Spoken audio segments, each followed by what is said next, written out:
समय त्रेता जुग माही,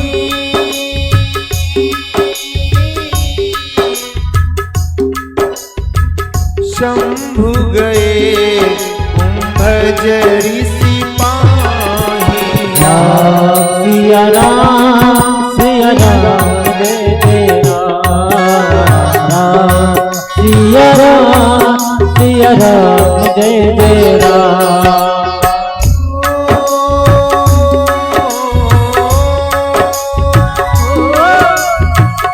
संग सती जग जननी भवानी,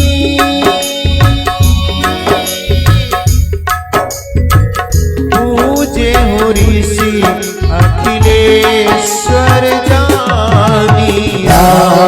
सिया राम जय जय राम, सिया राम जय जय राम। एक समय की बात, भगवान शिव सती को लेकर के अगस्त्य ऋषि जी के आश्रम में पहुंचे, और जब पहुंचे हैं तो जैसे मैंने बताया संत तो सरल होते हैं। सती और शिव जी को पास आया, देख करके अगस्त्य जी ने प्रणाम किया। यहाँ सती के मन में संशय हो गया कि कथावाचक है, ये कथावाचक जब श्रोता को प्रणाम कर रहा है तो क्या कथा सुनाएंगे, मन में संशय आया। प्यारे, मैंने कहा ना, झुकते हैं वही जिनमें जान होती है, अकड़ मुर्दे की पहचान होती है। अक्सर जो विनम्र होता है, जो सरल होता है, लोग उसको हल्के में ले लेते हैं। जहां छोटी सजावट होती है, कम सजावट होती है, छोटा पंडाल होता है, लोग सोचते हैं ऐसी कथा है। और जहां तड़क भड़क ज्यादा होता है, लोग वहां ज्यादा विश्वास करते हैं, जबकि ऐसा नहीं। हमारे ऋषि रावत जी बैठे हैं, महाराज को एकांतवास बहुत प्रिय लगता है, सरलता बहुत प्रिय लगती है, बनावट अच्छी नहीं लगती। महाराज अगस्त्य एकदम निर्मल भाव से, सरल भाव से जाके बाबा के चरणों में पड़ गए। सती के मन में जरा सा संशय आ गया, ये क्या कथा सुनाए। हालांकि बाबा ने कथा सुनाई, अगस्त्य ऋषि ने कथा सुनाई, भोले बाबा ने प्यार से कथा सुनी, लेकिन सती का मन कथा में नहीं लगा। क्योंकि जब कथा सुनने बैठे अगर मन में ईगो है, अभिमान है ना, तो कभी आप कथा आपके हृदय में प्रवेश नहीं कर सकती। यहाँ ईगो शून्य होकर के बैठे। अरे जब बाल्टी खाली रहेगी तभी तो उसमें पानी भरेगा, जब पहले से पानी भरा है तो कहां से पानी भरेगा। परम सुख मान करके बाबा ने कथा सुनी, सती का मन कथा में नहीं लगा। कथा सुन के जब आगे चले तो उस समय त्रेता काल का समय, दंडकारण्य वन में मेरे भगवान राम और लक्ष्मण जानकी जी को ढूंढ रहे हैं। इधर भोले बाबा के मन में यही भाव है कि जिन रघुनाथ की हम कथा सुन करके आ रहे हैं, काश उनका दर्शन हो जाता। यही विचार करते जा रहे हैं, तभी क्या देखा, नीचे दंडकारण्य वन में मेरे भगवान राम और लक्ष्मण जानकी जी को खोज रहे हैं।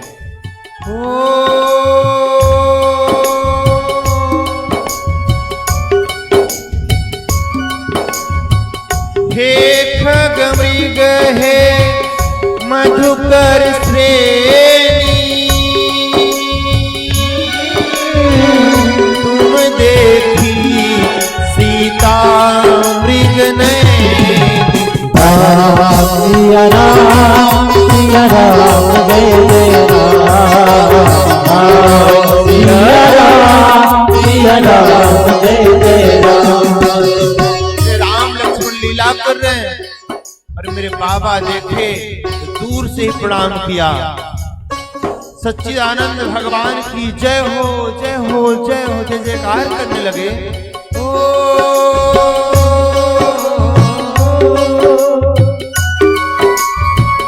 जय सच्चिदानंद जग पावन,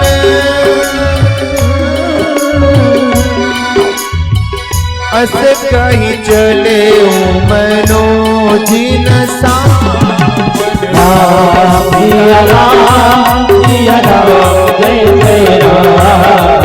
राम सिया राम सिया राम जय जय राम। जयकार करते भोले बाबा चले। तो सती को बड़ी चिंता भाई, बाबा को आज लगता है भांग ज्यादा चढ़ गई है। अभी तो वहां और फिर यहाँ मैं देख रहा हूं कि इस साधारण से बालक को प्रणाम कर रहे हैं जो पत्नी वियोग में भटक रहा है। अरे अगर ये ब्रह्म होते तो अपनी पत्नी को ढूंढ लेते। शंका हो गई मन में। भगवान ने समझाया, लेकिन सती के मन में बात नहीं बैठी। और प्यारे, जहां शंका होती है संशय आत्मा विनिश्चिति। जहां संशय है हर चीज की दवाई है, शक की कोई दवाई नहीं है। बाबा ने बहुत समझा लेकिन नहीं मानी। भगवान ने कह दिया कि तुमको विश्वास नहीं तो जाकर परीक्षा ले। मैं बहुत संक्षेप में लेके चल रहा हूँ क्योंकि कथा विश्राम का समय हो रहा है। महाराज, सती गई, मन विचार करती हुई जा रही है कि मैं किस रूप में परीक्षा लूं। तो मन में भाव आया, क्यों ना कि जिसको ढूंढ रहे हैं उसी का रूप बना ले। तो सती ने सीता का रूप धारण किया और जिधर मेरे भगवान राम लक्ष्मण ढूंढ रहे हैं उनके आगे आगे चलने लगे। प्यारे, चोर कितनी भी बारीकी से चोरी करे कोई न कोई कमी छोड़ देता है। आप किसी का स्वरूप तो बना सकते हो। कलिकाल में तो विशेष आर्टिफिशियल जमाना चल रहा है। आप किसी सर्जरी चल रही है ना, कभी कभी एकदम सेम टू सेम रूप बन जाता है। आप किसी का स्वरूप तो आप बना सकते हैं, लेकिन स्वभाव कहां से लाओगे? सती ने सीता का तो स्वरूप बना लिया, लेकिन स्वभाव नहीं ला पाई। प्यारे मेरे, भगवान वहीं पकड़ लिए। क्यों? क्योंकि जानकी जी कभी भगवान राम के आगे नहीं चली, सदैव ठाकुर जी के पीछे उनके चरणों का अनुसरण करते हुए पीछे पीछे चलते। आगे आगे जब देखा तो समझ गए। प्रणाम किया, मैया प्रणाम, बाबा को कहां छोड़ आई। अरे इतना सुनते ही पैरों तले जमीन खिसक गई सती के। पश्चाताप करने लगी, अरे तो ब्रह्म है। सती ने विचार, भगवान राम ने विचार किया कि जब परीक्षा लेने के लिए आए परीक्षा ही दे दो। तो मेरे भगवान ने लीला करी, जिधर भी सती की दृष्टि जाती उधर ही आगे आगे राम, सीता और लक्ष्मण का दर्शन होता। चारों तरफ भगवान के स्वरूप दिखाई देने लगे। नेत्र बंद करके बैठ गई। बड़ा पश्चाताप हुआ कि मैंने शंभू का कहा नहीं माना। आई वापस, बाबा मुस्कुराए, हाँ सती आगे परीक्षा लेके। सती जी यहाँ झूठ बोलती हैं।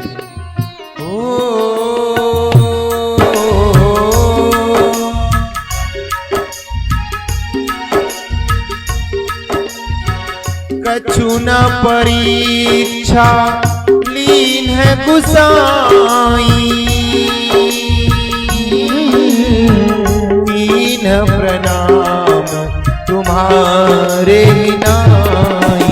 राम सिया राम सिया राम जय जय राम। सिया राम जय जय राम। सती ने कहा, प्रभु कोई परीक्षा नहीं लिया। भगवान शिव ने विचार किया कि अगर इतनी सीधी हैं तभी क्यों नहीं मान गई। जब ध्यान करके देखा तो सती ने जो कुछ चरित्र किया था तब भगवान जान गए।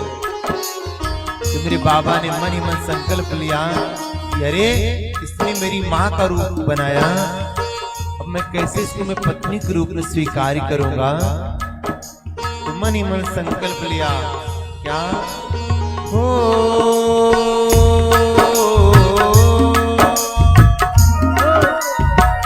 एहि तन सती भेंट अब नाही,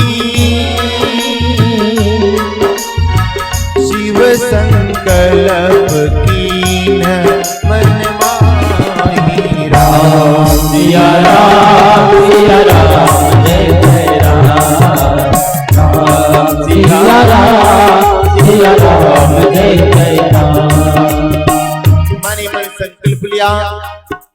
और गए हैं कैलाश पर, शांत वम बैठ गए। 87,000 वर्ष की समाधि लग गई। उसी समय दक्ष, जो भागवत प्रसंग आया है, दक्ष भगवान शिव से ईर्ष्या करता था। एक समय की बात, दक्ष प्रजापति था, दक्ष प्रजापति था तो अभिमानी था। दक्ष के अंदर एक कमी थी कि वो सबसे देर से सभा में आता था, तो सब लोग उसको प्रणाम करते थे महाराज। तो वो ये देखता था कि कौन मुझे प्रणाम नहीं कर रहा है। तो एक बार सभा में आया तो शिव जी ने प्रणाम नहीं किया, तो उसको क्रोध आया कि मेरा दामाद हो, मुझे प्रणाम नहीं कर रहा। अब शब्द बोला, देखो इससे भैया दामाद से कभी पैर नहीं छुआना चाहिए। क्यों? क्योंकि आप उसके चरण को पूज रखते हैं, तो कभी उससे अपना चरण स्पर्श नहीं कराना चाहिए। महाराज शिव को शिव पर टिप्पणी करने लगा, तो इधर गण भी टिप्पणी करने लगे। आपस में नोक झोंक हुई, बात बढ़ गई, श्राप तक बात आ गई। दक्ष के मन में वही कसक थी कि मैं शिव को अपमानित करूंगा। तो उसने बहुत बड़ा यज्ञ कराया, सबको निमंत्रण दिया, लेकिन भगवान शिव को निमंत्रण नहीं दिया। उसी समय की बात, सब देवी देवता लोग विमान पे आरूढ़ होकर के जब कनखल की तरफ, हरिद्वार की तरफ जाने लगे, तो सती को पता चला कि मेरे पिता के यहाँ यज्ञ हो रहा है। बाबा के पास गई, बोले बाबा चले ना यज्ञ में। भगवान ने कहा नहीं नहीं सती, निमंत्रण नहीं आया है ना, तो वहां जाना उचित नहीं है। लेकिन सती बार बार जिद करने लगी, तो भोले बाबा ने कहा तुम शुरू से ही कहाँ मान रही हो। किसी को एक बार समझाना चाहिए, 2 बार समझाना चाहिए। अगर सामने वाला न समझे, अपने आप को समझा लेना ही श्रेयस्कर है। सती जी नहीं मानी गई। भगवान ने नंदी आदि गणों को साथ भेज दिया। जब वहां पर गई, वही हुआ जिसका डर था, सम्मान नहीं हुआ। वहां गई तो क्या हुआ?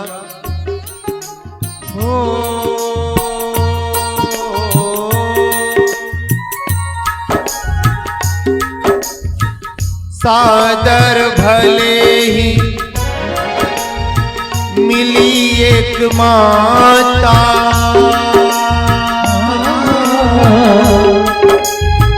भगिनी मिली बहुत मुस्कुराता। राम सिया राम सिया राम जय राम, राम सिया राम सिया राम जय राम।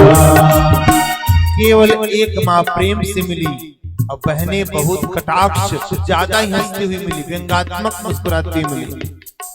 प्यारे तुलसी वहां न जाइए कि आवत जे हर से नहीं नैनन भरे सने। तुलसी वहां न जाइए चाहे कंचन बरसे में। जहां पर अपना सम्मान हो वहां कभी जाना नहीं चाहिए। आज शिव जी ने मना किया, लेकिन उसके बाद भी सती गई तो वहां पर उनका अपमान हुआ। चलो कोई बात नहीं। जब यज्ञशाला की तरफ गई तो सबके नाम की आहुति पड़ रही है। विष्णुवे स्वाहा, इंद्राय स्वाहा, वरुणाय स्वाहा, लेकिन कहीं शिव के नाम की आहुति नहीं पड़ रही है। प्यारे,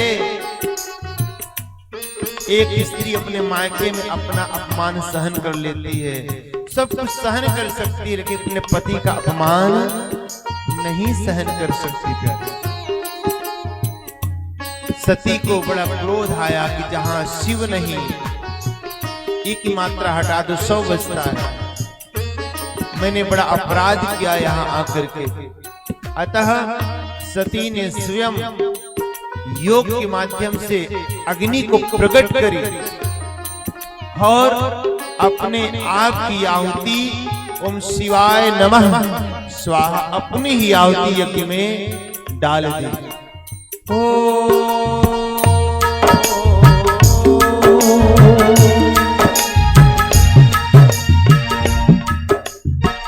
अस कही अगीन अस कहियगी न अपन तन जारा, भयउ सकल मख हाहाकारा।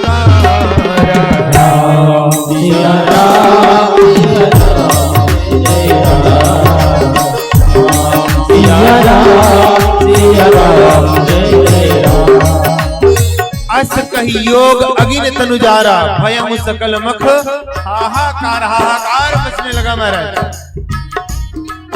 क्या हुआ? सारे नंदी लोग क्रोधित हो गए, यज्ञ को तहस नहस करने लगे।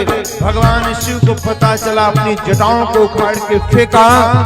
वीरभद्र नामक गढ़ उत्पन्न भया, आंधी तूफान के साथ हाहाकार करते हुए वहां पहुंचे और जो दक्ष मैं करता था उसके सिर को ऐसे तोड़ा और यज्ञ में ओम नमः शिवाय स्वाहा सब तहस नहस कर दिया। और वहां पर यज्ञ में जब सब तहस नहस हो गया तो मेरे भोले बाबा सती के शव को लेकर के तांडव करने लगे। सारी धरती कंपायमान हो गई महाराज, सब डर गए।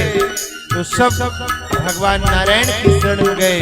तो नारायण ने अपने सुदर्शन चक्र को निकाल करके सती के अंगों के खंड खंड किए। जहां माँ का कड़ा गिरा वहां कड़ा वासनी के नाम से, जहां माँ का नैन गिरा नैना देवी के नाम से, जहां माँ का कटिभाग गिरा वहां कामाख्या के नाम से माँ भगवती आज भी सिद्ध पीठ के रूप में विद्यमान है। बोल सच्चे दरबार की जय हो। उसके पश्चात मेरे भगवान का क्रोध शांत भया और सभी लोग भगवान की स्तुति करने लगे।